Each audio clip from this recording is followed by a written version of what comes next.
Season 3 of the HBO crime and political drama The Wire explained the corruptive nature of the pursuit and defense of power. It analogized a feud between rival Baltimore drug gangs to President George W. Bush's invasion of Iraq. The season concluded with drug kingpin Avon Barksdale reaching a jarring epiphany in reaction to the murder of his crime partner, Stringer Bell. The folly, dishonesty, and hubris of his summer-long bloody conflict dawned on Barksdale as he brooded and mourned. He disclosed to his new top lieutenant, Slim Charles, that their bitter rival, Marlo Stansfield, played no role in the murder of Bell. Slim Charles channeled Dick Cheney, saying, "Don't matter who did what to who at this point. Fact is, we went to war, and now there ain't no going back. I mean, shit, it's what war is, you know. Once you in it, you in it. If it's a lie, then we fight on that lie, but we gotta fight." That was Slim Charles in one of the most iconic moments of the greatest television show in the history of TV, The Wire. Fighting on lies is a characteristic of corrupt power. Righteousness characterizes the fighting style and spirit of people and institutions devoid of power. The oppressed utilize respectability, a synonym for righteousness, as a weapon of war. They have no choice. It's all they have. I bring all this up so that it's easier to discern the fraudulence and unprecedented power of the feminist, LGBTQ, and social justice movements. They're fighting on lies. They're corrupt oppressors. Yesterday, Kelly Robinson, the president of the Human Rights Campaign, testified during a Senate hearing discussing biological males competing in women's NCAA sports. The Human Rights Campaign is a cleverly named advocacy group for the LGBTQIA+ alphabet mafia. Founded 43 years ago to fight for legalized same-sex marriage, the organization now pushes for the rights of transgenders and empathy for minor attracted people, aka the silent P. HRC is really the Slippery Slope campaign. Robinson, according to the HRC website, is the first Black queer woman to lead the organization. Like White House Press Secretary Karine Jean-Pierre, Robinson is a historical figure. Her job is to fight on lies. Robinson did her job yesterday. Senator Ted Cruz repeatedly asked Robinson if she believed there was a difference between men and women. Listen to this. Ms. Robinson, do you agree with Ms. Gaines that there's a difference between women and men? If the question is about trans women... I'm just asking, is there a difference between women and men?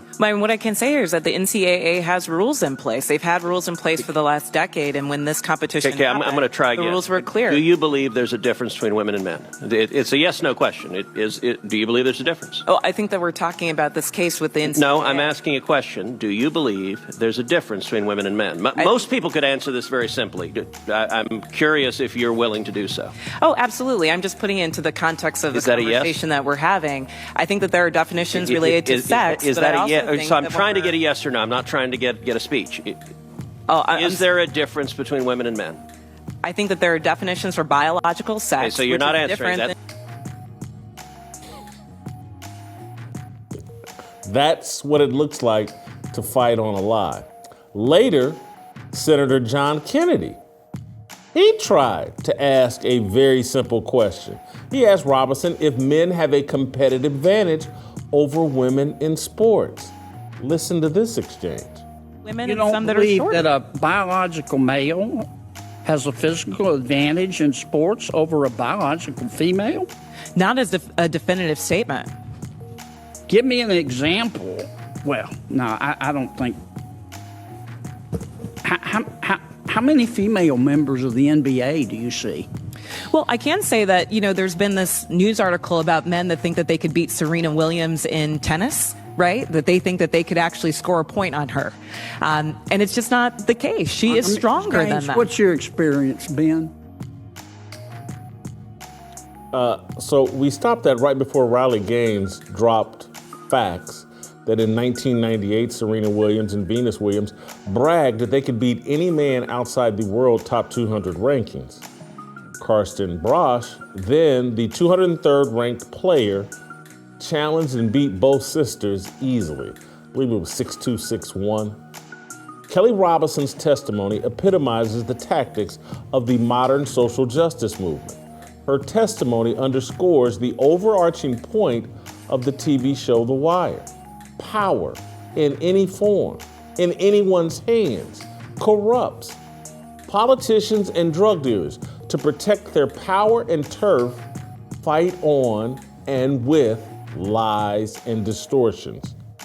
Kelly Robinson is a liar, no different from Ketanji Brown Jackson, the Supreme Court justice who pretended to be baffled when asked to define the term the woman. Like Robinson, Jackson claimed she would need to be a medical doctor to answer the question. Watch for yourself.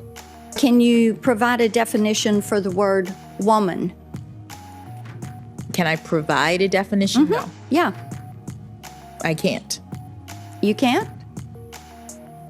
Not in Okay. this context. So you I'm not a believe biologist. the meaning of the word woman is so unclear and controversial that you can't give me a definition?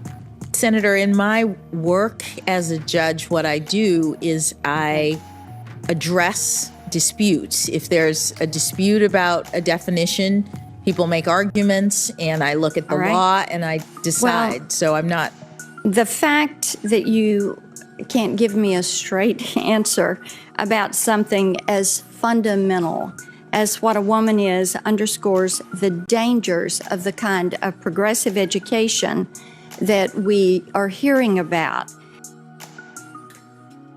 This is mind-boggling that we have a Supreme Court justice, a sitting Supreme Court justice, who refused to answer a very simple question and pretended like she couldn't because she's not a biologist.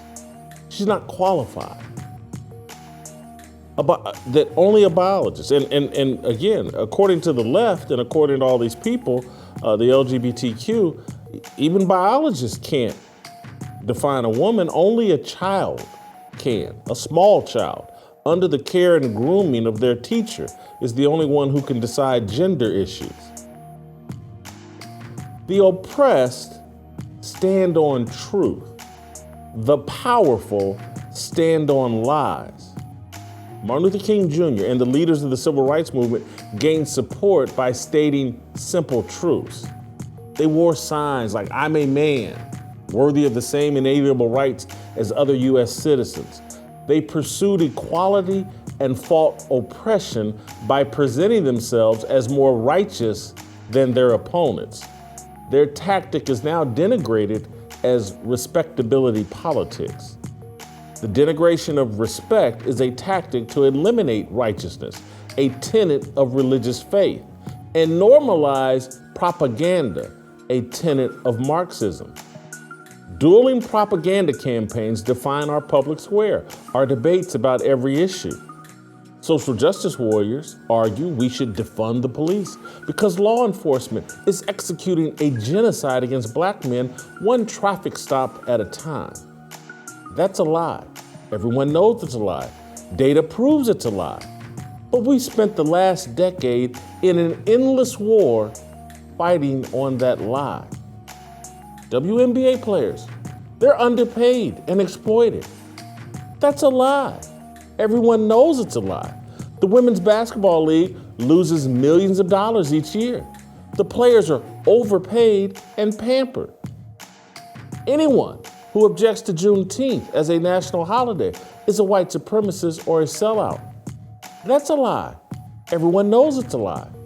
The holiday that supposedly commemorates the final end to American slavery ignores the fact that slavery ended in Delaware and New Jersey long after June 19, 1865.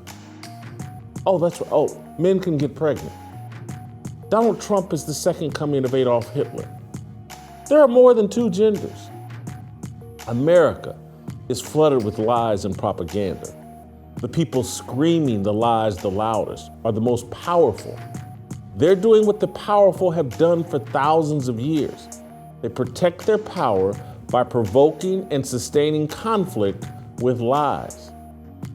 The oppressed use truth as a defense. Oppressors lie.